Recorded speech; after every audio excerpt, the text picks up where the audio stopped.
हमारा 200वां एपिसोड है और आई काइंड ऑफ फील थोड़ा सा स्पेशल, थोड़ा सा ऑनर्ड, क्योंकि ये जो हम लोग बातचीत करने जा रहे हैं ये हम लोग एक तरीके से शिव और शक्ति के ऊपर करने वाले हैं। बिल्कुल, नो डाउट। हालांकि जो इस तरीके के टॉपिक्स हैं उनके बारे में हम लोगों ने डिटेल में बात करी है हमारी जो नई सीरीज है द इंडियन वैदिक पॉडकास्ट में, शिव और शक्ति में फर्क, जो कि जल्दी आने वाली है, जो कि बहुत जल्दी आने वाला है। लेकिन मुझे लगता है कि अगर इस टॉपिक में भी यहाँ से शुरुआत करें बातचीत की तो I think it will make sense and I think it will make this episode particularly special. ये अलग से इसको स्पेशल बनाएगा। बिल्कुल, नो डाउट। तो अर्श, हमारी वैदिक पॉडकास्ट की बातचीत के दौरान आपने एक बड़ी खूबसूरत बात बोली थी जो मुझे शायद हमेशा याद रहेगी। जब हम लोग शिव की बात करते हैं तो शिव में जो श के पहले जो ई की मात्रा है, ठीक है, जो छोटी ई की मात्रा है, वो एक नारित्व के उनके प्रतीक है। कह लो, हाँ, उनके नारित्व का प्रतीक है। बिल्कुल, नारित्व के साथ उनका एक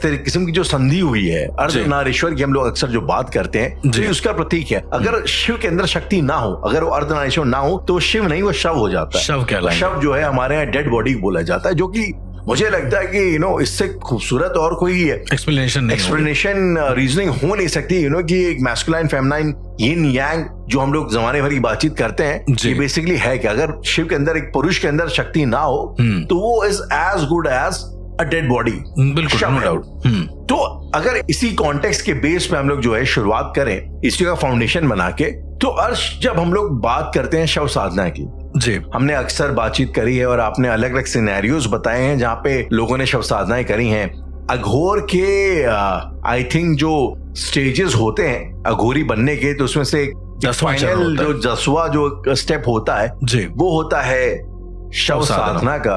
अपने आप में बहुत ही यूनिक, अपने आप में एक कंप्लीट सब्जेक्ट है शव साधना। बड़ा इंटरेस्टिंग है, बड़ा रिचुअलिस्टिक है, काफी रिचुअल्स इसमें होते हैं। और इसमें जो है जब भी एक सबकॉन्शियसली हम हमेशा अज्यूम करके चलते हैं, मान ही चलते हैं कि अगर कोई शव होगा तो एक आदमी का शव होगा जिसको बैठ के पूजा हो रही होगी, बिल्कुल साधना हो रही होगी। बट व्हाट इफ मेरे ऐसा बैठे बैठे मेरे अंदर ख्याल है कि यार व्हाट इफ अगर ये जो साधना जो है ये अगर नारी शरीर पे, क्या नारी शरीर को का इस्तेमाल अघोरी जान के नहीं करते, क्या उसको करना वर्जित होता है? तो हम लोग पहले तो इससे शुरुआत करते हैं कि नारित्व का अघोरपन से, क्योंकि आप अघोरपन से आते हैं, राम अशोक जी भी अघोरपन से आते हैं, तो नारित्व का अघोरपन से क्या लेना देना है? बहुत ज्यादा लेना देना है। और ये जो आपने बात करी ना, शायद मुझे ऐसा लगता है कि इंडिया का कोई भी पॉडकास्ट इस चीज को बोलेगा नहीं, लेकिन मैं आपको बोलता हूँ ये बात कि अघोर पंथ में जो फेमिनिज्म है, जो नारित्व है, एक तरीके से जी, जो नारी शक्ति है, उसका इस्तेमाल सबसे ज्यादा होता है रादर देन अलग आप शिवत्व का कॉन्सेप्ट देखें उससे। अघोर पंथ के अंदर वो कैसे होता है वो भी मैं आपको बताता हूँ। जब बार बार मैं कहता हूँ शिव शिव, तो शिव का मतलब होता, आपने देखा होगा कई सारे अघोरी हैं वो शिव शिव शिव शिव बोला करते हैं कंटिन्यू। अघोरी की आप भी बोला करते हैं? मैं भी बोला करता हूँ, तो निकलता रहता है शिव महामाया, कुछ भी निकलता रहता है मेरे मुंह से। तो कहने का मतलब ये है कि द मोमेंट वो शिव बोलते हैं उनकी शक्ति बढ़ जाती है। अब ये एक दूसरे के पूरक है राहुल। जब एक अघोरी बन जाते हैं तो उनके जो चरण होते हैं, जितने चरण उन्होंने करे होते हैं जी, वो चरण उनको ताकत देते हैं। लेकिन हमने आज तक सिर्फ अघोरियों के बारे में बात करी, कभी उनके चरण को इन डेप्थ में नहीं जानना है कि क्या है। जो आपने बात बोली उससे मुझे एक बड़ी इंटरेस्टिंग चीज याद आई जी। अगेन ये मैंने डिस्कशन भी वाले दूसरा पॉडकास्ट में किया है, बट चाइना में एक बड़ा फेमस टर्म है शी एनर्जी इसको बोलते हैं जी। और कुछ लोगों का ऐसा मानना है कि ये जो शी एनर्जी ये हमारे शिव के श से शी से ही आता है। तो अपेरेंटली शी शब्द के उच्चारण करने से आपके अंदर एक ऊर्जा का संचार होता है एक तरीके से। अब ये साइंटिफिकली रीजनेबल है कि नहीं मुझे पता नहीं, बट अगर मैं आपको ईमानदारी से बताऊं तो मैंने उच्चारण करके देखा कई बार, जब मैं मेडिटेशन वगैरह करता हूँ, ओम नमः शिवाय शो को जितना हम लोग गहरा लेके जाते हैं, पेट से जब आवाज निकालते हैं शी की, तो एक अलग एनर्जी महसूस होती है बॉडी के अंदर जी। सो दैट वाज फिजिकली, तो वो सच है। अब इसके अलग क्या और डायमेंशंस हैं, प्लीज इसके बारे में भी जरा बात करिएगा बिफोर कि हम लोग शव साधना में आए। बिल्कुल, मतलब आप जब बोलते हो शी और वाह शिवा या फिर शिव ऐसा करके बोलते हैं ना, आप कभी इसका उच्चारण, मैं लिसनर्स को भी आज बोल रहा हूँ, ये ओपन में बोल रहा हूँ कि कभी शिव शिव कंटिन्यू आप दोहरा के देखिएगा, कुछ मत करिएगा, सिर्फ शिव शिव 15 मिनट तक दोहराइएगा। और शिव जी का नाम लेने में कोई बुराई नहीं बाय द वे, ये एक बहुत ही सात्विक प्रोसेस मैं आपको बता रहा हूँ। जब आप ये दोहराएंगे ना तो you will get to know कि आपकी बॉडी में कहाँ कहाँ क्या क्या है, आपको ऐसा फील होने लगेगा। ये मैं सिर्फ बोल रहा हूँ उस वजह से नहीं, आपको जो फील हो अपने हिसाब से आप देखो, आपको फील जरूर होगा। जब आप शिव शिव शिव कंटिन्यू बोलोगे तो आपका ब्रेन कुछ अलग तरीके से रिएक्ट करेगा।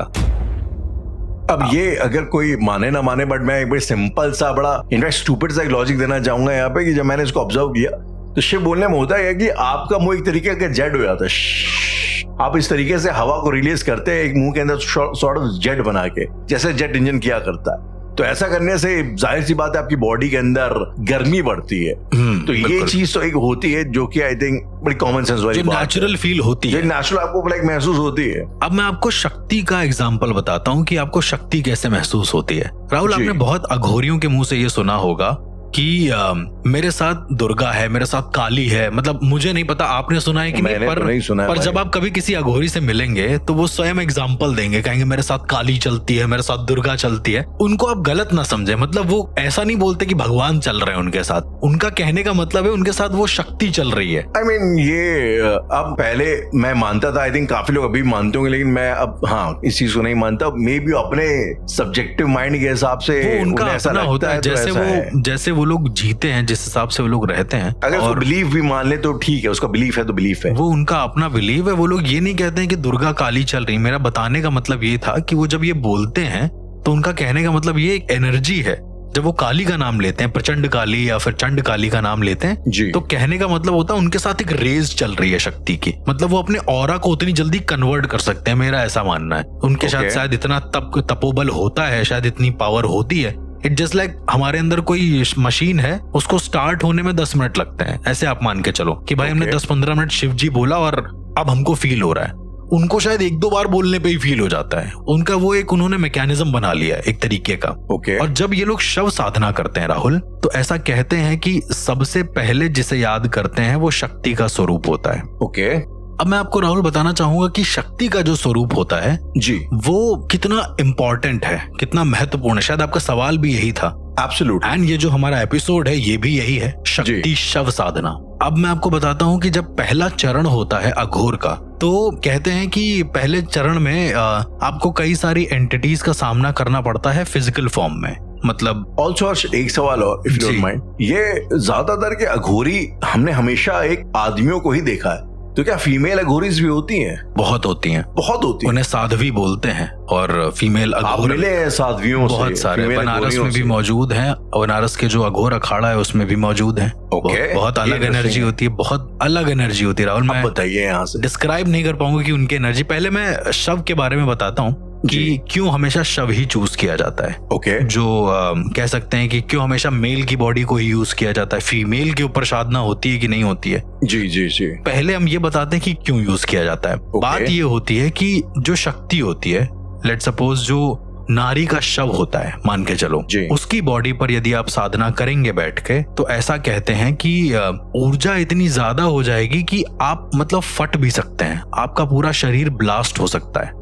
यदि आप ऐसे शव साधना करते हैं तो किसी लेडी के ऊपर। उसका एग्जाम्पल आपको सीधा मिलेगा। कई सारी ऐसी किताब हैं जहां पर मसानी चौकियों के बारे में लिखा हुआ है। मसानी चौकी मैंने आपको गुंगन मसानी के अंदर बताया था कि क्या होती है। एक चौकी होती है जिसे 4 अघोरी मिलकर लगाते हैं और उसके बाद उस पर साधनाएं करते हैं। अब आप ऐसे समझे राहुल कि जब अघोरियों का दूसरा चरण होता है, जब वो औघड़ बनने के रास्ते पर होते हैं, तो कहते हैं कि माता मातंगी की पूजा करनी पड़ती है, जो 10 महाविद्याओं में आती हैं। पहली महाविद्या है वो। अब जब आप माता मातंगी की पूजा करते हैं तो उस चरण में, अब राहुल इसको आप माने या ना माने, लेकिन अघोर पंथ तो पूरी तरीके से मानता है कि उस चरण में आपको किसी न किसी के रूप में माता मातंगी दिख जाती हैं, किसी स्त्री के फॉर्म में, किसी भी चीज के फॉर्म में। जी। तो राहुल क्या होता है कि जब आप उस चरण में जाते हैं तो आपको एक स्त्री के ऊपर शव साधना करनी पड़ती है। नाउ आपको उसके ऊपर बैठना नहीं पड़ता है। दूसरे तीसरे चरण की मैं आपको बात बता रहा हूँ जो बहुत ज्यादा घोर है। मैं इन डेप्थ नहीं जाऊंगा, मैं चाहता भी नहीं कि मैं जाऊँ, और अलाउड भी नहीं है। तो जितना अलाउड है मेरे गुरु के जरिए मैं उतना ही बता पाऊंगा आपको। तो उसमें क्या होता है कि तुम शव के बगल में बैठे होते हो, जो स्त्री शव होता है, नारी शव होता है, उसके बगल में बैठे होते हो। तुमको सेम प्रोसेस करना होता है, मंत्रोच्चारण वगैरह सब कुछ जो शव साधना में मैंने बताया जी। एंड जिसने नहीं सुना है वो एपिसोड्स को बैक करके शव साधना सुन सकते हैं। राइट। तो उसमें क्या होता है कि जब आप साधनाएं करते हैं तो राहुल कहते हैं अघोर के तीसरे चरण में आपको पहली महाविद्या के दर्शन होते हैं। मैंने शव साधना के अंदर क्या बताया था आपको कि आत्मा आ जाती है, शव उठ जाता है, पर जब स्त्री शव साधना कोई करता है वो भी अघोर के चरण में ही होती है और कहीं भी नहीं होती है साधना, कोई कर भी नहीं सकता। तो वो जो शव है स्त्री का वो उठ के बैठता है और वो शव कहता है कि मैं महाविद्या हूँ। ये एक्चुअल वर्ड बोलती है कि मैं महाविद्या हूँ। ये संस्कृत में बोलती है बाय द वे, एक लैंग्वेज जो है, और संस्कृत भी छोड़ के वो द्रविड़ में बोलती है शायद से, ऐसा कहते हैं। जो पहली सबसे पहली ध्वनि आई उसमें बोलती हैं। और ऐसा कहते हैं कि जब वो उठकर बोलेंगी तो उनकी आंखों की जो पुतलियां हैं राहुल वो गायब हो जाती हैं पूरी तरीके से, सिर्फ वाइट वाला पोर्शन रहता है। मतलब एक शव है जो अचानक से उठ के ये सब बोल रहा है कि मैं महाविद्या हूँ। ये सब संस्कृत में बोलता है, मैं आपको हिंदी में ही समझा रहा हूँ कि अहम महाविद्या अस्मि, मतलब वो इस तरह से उसमें बोलती हैं। और यदि तुमने उसका रिस्पॉन्स करा कि नमस्कार, मतलब मैं आपकी साधना कर रहा हूँ या कुछ ऐसा करके, तो वो कहेंगे कि क्या तुम मुझे हमेशा के लिए साध सकते हो? ये सवाल होते हैं राहुल जो वो महाविद्याएं करती हैं किसी नारी के शरीर में आके। अर्श, जब हम लोगों ने कर्ण पिशाचनी के एपिसोड में बात करी थी तो आपने कहा था कि कर्ण पिशाचनी जब आती है तो वो आपसे 2-3 ये करवाती है, वचन करवाती है। तो वो भी इस तरीके से डायरेक्ट सवाल जवाब होता है साधक के साथ। वो जो कन्वर्सेशन होता है वो साधक के साथ ही जवाब होता है, लेकिन एंटिटी आके साधक से सवाल जवाब करता है। हाँ, लेकिन आप सुन सकते हो। आप ऐसा नहीं कि कंटिन्यू, मान लो प्रत्यक्ष ना हो, वो मान लो तुमसे अप्रत्यक्ष रूप से मिलना चाह रही हो, पर मैं जिस चीज की बात बता रहा हूँ वो सिर्फ और सिर्फ अघोरी ही फील कर सकते हैं और कोई नहीं कर सकता है, दुनिया का कोई साधक नहीं कर सकता। Until and unless वो अवघड़ ना हो। अवघड़ मतलब वो अगर चरण में ना हो अघोरी बनने के। तो तीसरे चरण की मैं आपको बात बता रहा हूँ, उसमें बहुत कुछ होता है राहुल। ये जो बहुत बड़ा टॉपिक है, इसके बारे में हम लोग फिर कभी बात करेंगे अपने दूसरे वाले पॉडकास्ट में, इंडियन वैदिक पॉडकास्ट में। लेकिन राहुल, जब माता मातंगी की पूजा हो जाती है तो कहते हैं कि तुमने एक महाविद्या को जान लिया है, सिद्ध कर लिया है। भगवान शिव स्वयं 10 महाविद्याओं को नहीं समझ पाए थे। आप समझ लें कि महाविद्या कितनी बड़ी होती है। मतलब वो तो महा एनर्जी, आप ऐसे समझ लो सुप्रीम सोर्स ऑफ एनर्जी है वो। और वो आती हैं और उस अघोरी से पूछती हैं, उस औघड़ से पूछती हैं कि क्या तुम मुझे पूरी तरीके से साध सकते हो? और फिर कहते हैं कि अघोरियों को, आपने प्लैंक्स तो सुने ही होंगे राहुल, आप करते भी हैं इनफैक्ट जी। तो अघोरी को उस पोजीशन में आना पड़ता है और अपने मूलाधार चक्र पर एक दिया जलाना पड़ता है उस प्लैंक्स की पोजीशन में आके। ये योग में ही आता है एक तरीके का, मैं आपको बताता हूँ कि आप नीचे नहीं आओगे, कॉमन वो है। लेकिन उस पोजीशन में अघोरी कम से कम पूरी रात रहते हैं, 6 घंटा 7 घंटा, और रात भर प्लैंक करते हैं। रात भर उसी प्लैंक्स मैंने देखे हुए हैं अघोरी, वो करते हैं। वो इससे भी ज्यादा कर सकते हैं। हठ योग जो होता है उनका राहुल, वो मतलब सोच के परे है। मैं ऐसा काफी सालों से मैं प्लैंक कर रहा हूँ और मैं मैक्सिमम प्लैंक मैंने जो किया वो 7 मिनट का किया है। मैं समझ रहा हूँ, लेकिन अब वो उनका एक अलग सोर्स है, उनका एक अलग सोचना है। मैंने कई सारे ऐसे अघोरियों को देखा है जो एकदम -15 डिग्री सेल्सियस पर बैठे हैं, उनको कुछ हो ही नहीं रहा है, वो अच्छे से ऐसे वीडियोस हमने भी देखे हैं, वो तब कर रहे हैं, उनको कोई फर्क ही नहीं पड़ रहा है। इंडियन आर्मी ने जाके शूट किए थे सियाचिन के ग्लेशियर्स वगैरह पे, वहाँ पे वो सब हो गया। ऑल्सो मतलब कई सारे ऐसे अघोरी भी मिले हैं जो मतलब ठंडे पानी से नहा रहे हैं। केदारनाथ में वो वीडियो आया है जहाँ पर केदारनाथ में माइनस में टेम्परेचर, वो ठंडा पानी उठा के डाल रहे हैं, उनको मजा आ रही है। कई बार मुझे और ऐसा लगता है कि हमारी बॉडी की कैपेसिटी क्या है, ये हम लोग बहुत ज्यादा अंडरमाइन करके चलते हैं। बिल्कुल, हमें नहीं पता होता, कई लोगों ने इसे एकदम लिमिट के पार जाके पुश किया है। देखिए, जो हठ योग है अघोर पंथ के अंतर्गत, उसमें बहुत कुछ बताया गया है, उसमें बहुत सारी मुद्राएं बताई गई। इवन जैसे मैंने आपको चरण के बारे में जब बताया था अघोर के, अगर आप सुनेंगे तो उसमें अग्नि को सर पे रखना होता है बहुत देर तक। मतलब आम इंसान अगर रख ले तो बाल, दिए की बात कर रहे हैं ना, दिया रखना पड़ता है। नहीं, वो मशाल होती है प्रॉपर, मतलब जलता हुआ बहुत सारे अंगार होते हैं, वो एक कटोरे के अंदर रख के मिट्टी के, उसको आपको सर पे रखना होता है और आपको अपने एक पैर पे खड़े होना होता है, ऐसे करके योग करना होता है इस तरीके का। अब उनका ये कहने का मतलब है जो हमारा सबसे ऊपर वाला चक्र होता है वो जागरूक हो जाता है ये करने से। मतलब उनका अपना अपना तरीका मानने का। और सेम कोई भी अगर योगा करता है तो वो समझ पा रहा होगा कि बेसिकली वो करना क्या चाह रहे हैं। आपकी बॉडी का एक बैलेंस होता है, बेसिकली वो एक बैलेंस को सेट करने की बात है, करने की कोशिश। अब वो बैलेंस सेट हो जाएगा तो आप जागरूक हो जाएंगे। लेकिन राहुल एक बड़ी इंटरेस्टिंग चीज है, जब वो प्लैंक्स जिसकी हम आपको बात बता रहे हैं जी कि वो प्लैंक्स कर रहे थे, तो ये चरण की बात बता रहे हैं, उसमें करना पड़ता है। जैसे ही तुम प्लैंक कर दोगे, खत्म कर दोगे, तो तुम्हारी नाभि पर उसके थोड़ा सा नीचे जहाँ पे मूलाधार चक्र होता है जी, वहां पर एक कह सकते हैं कि हल्का सा छिद्र हो जाएगा या जल जाएगा वो पोर्शन। ओके, ये सभी के साथ होता है, अगर वो अघोर पंथ में जा रहा है या फिर कर रहा है। और वो नाभि का जो वो पोर्शन होता है ना, जहां पर मूलाधार चक्र एग्जिस्ट करता है, वो बहुत ज्यादा वैलिडेट करता है कि वो अघोरी है। ओके, तो ऐसा कहते हैं कि जब रात भर आप एक शव के बगल में प्लैंक कर रहे हैं और नीचे दिया जल रहा है, तो कंटिन्यू जो आदमी है, जो अवघड़ है, उसे जो नारी शव है उसको देखना पड़ता है, उसकी आंखें खुलवा कर। मतलब लेट सपोज आप प्लैंक कर रहे हैं, तो आपने जो शव का मुंह है वो अपनी तरफ कर दिया है और फिर आप उसे कंटिन्यू देख रहे हैं। तो अर्श, जब ये सीन चल रहा होता है कि साधक बैठा है, उसके सामने प्लैंक में एक लाश पड़ी हुई है, उसको देख रहा है, तो ऐसे में मतलब लाइक माहौल कैसा होता है उस टाइम पे, उस आसपास का? अब कहते हैं कि उस वक्त बहुत सारे ऐसे जो प्रेत होते हैं वो भटकाने की कोशिश करते हैं। वो अलग अलग तरीके से आएंगे, हो सकता है तुम्हारे बचपन का रूप लेकर आए, हेलुसिनेशन होगा ये सब। अच्छा, आपको इस तरीके के विजन्स आते हैं? कई सारे विजन्स आएंगे, आप पगला जाओगे, ऐसा होता है। तो इतना आसान नहीं होता राहुल अघोरी बनना, जो हम लोग कह देते हैं ना कि अरे अघोरी है या ऐसा है। और जो चरण होते हैं ना आपके बुद्धि के परे हैं उनके चरण। तो मैं आपको प्लैंक्स की बात बता रहा था, जब वो करते हैं इस तरीके से, तो कहते हैं कि उनकी आंखों में जो लेडी होती है, जो उसका शव होता है, उनकी आंखों में वो दिए की रोशनी पड़ती है। मतलब आपको प्लैंक तब तक करना है जब तक वो दिया जल रहा है, और उस दिए को ऐसे मुंह नीचे करके नहीं देखना है, उसकी आंखों में देखना है। तो तुम्हें समझ में आएगा कि वो दिया जल रहा है कि नहीं। अब आउट ऑफ नोवेयर वो जलता है वहां पे। और सुबह जब ये हो जाती है जी, तो कहते हैं कि अचानक से वो जो लेडी है, जो शव है, उसकी आंखें बंद हो जाती हैं और चेहरे पर स्माइल आ जाती है। मतलब साधना पूरी हो चुकी है। उस डेड बॉडी के चेहरे पे स्माइल आ जाती है, आप ये कहना चाह रहे हैं? और आंखें बंद हो जाती हैं, यानी कि सिद्धि पूरी हो चुकी है। और आंखें बंद होने का मतलब ये होता है, जैसे ही आंखें बंद होती हैं जी, वो जो अवघड़ होता है उसके मूलाधार चक्र पर दर्द होता है बहुत जोर से। कहते हैं कि प्लैंक करेगा तो होना बनता भी है। बिल्कुल बनता है, लेकिन ऐसा भी कहते हैं कि ये इसलिए होता है क्योंकि माता मातंगी जो महाविद्याएं हैं, वो अपना कुछ अंश उन अघोरियों के मूलाधार चक्र में ट्रांसफर कर देती हैं, तभी वो आंखें बंद होती हैं। रात भर उनको देखना पड़ता है एक टक। मतलब पलके झपका सकते हो, बट उधर से नजर नहीं हटानी है आपको,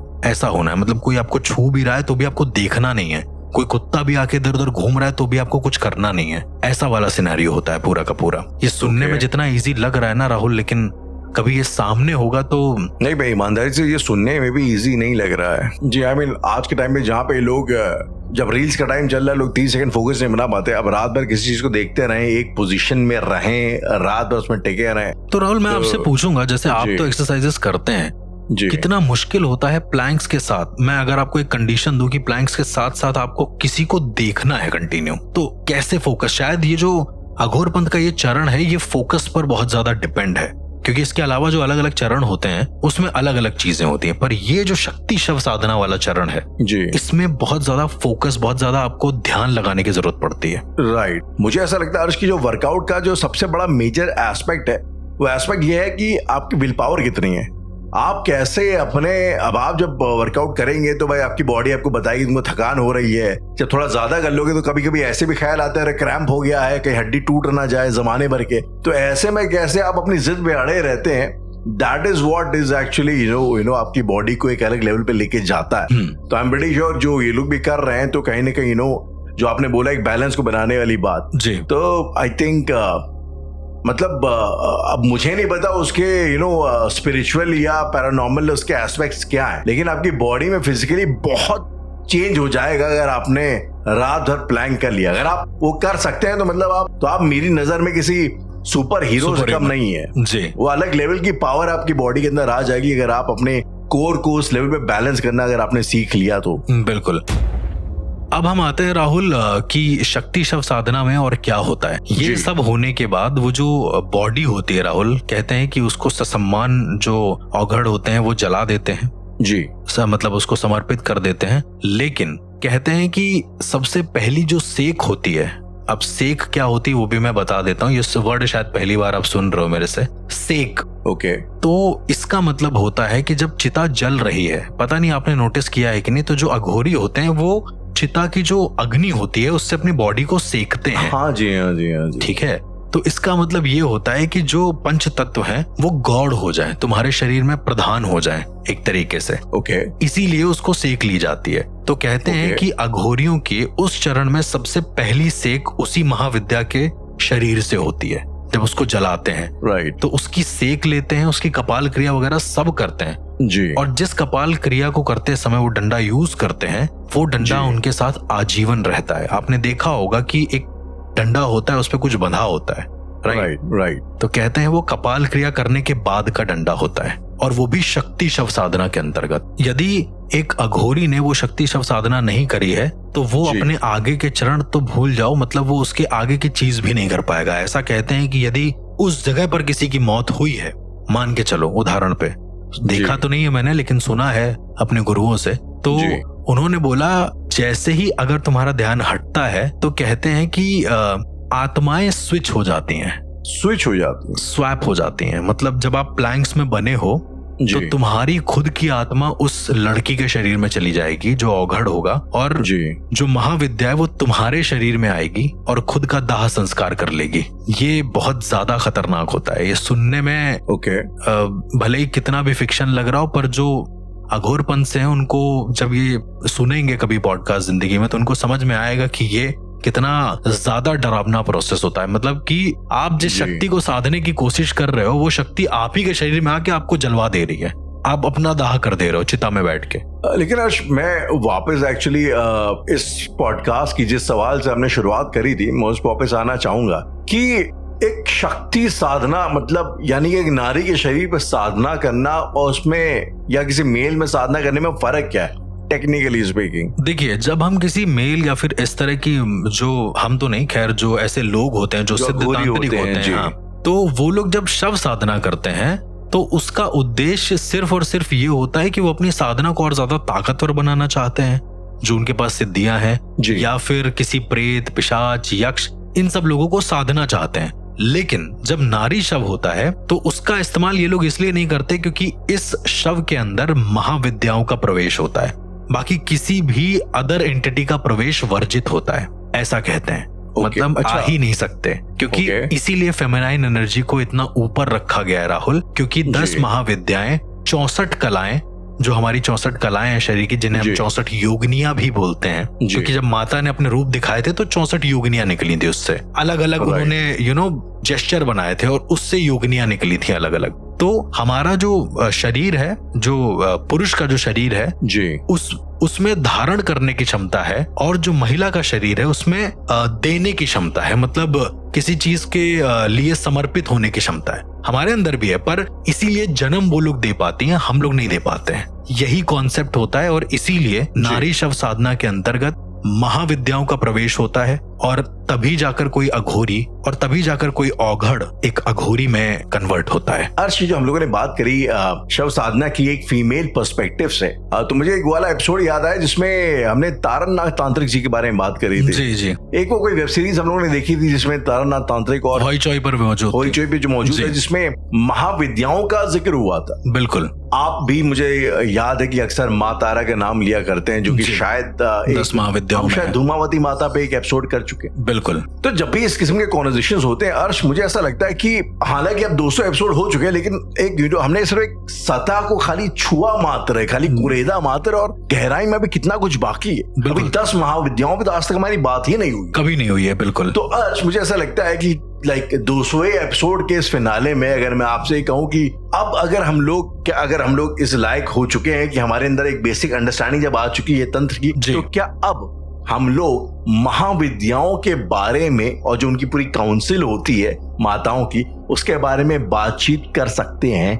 हम लोग बिल्कुल उसके बारे में बातचीत कर सकते हैं, क्योंकि कुछ लोगों को शायद ये लगेगा कि ये दैविक है या कुछ ऐसा है, लेकिन उससे भी ज्यादा इन 10 महाविद्याओं को तंत्र की अधिष्ठात्री देवियां कहा जाता है।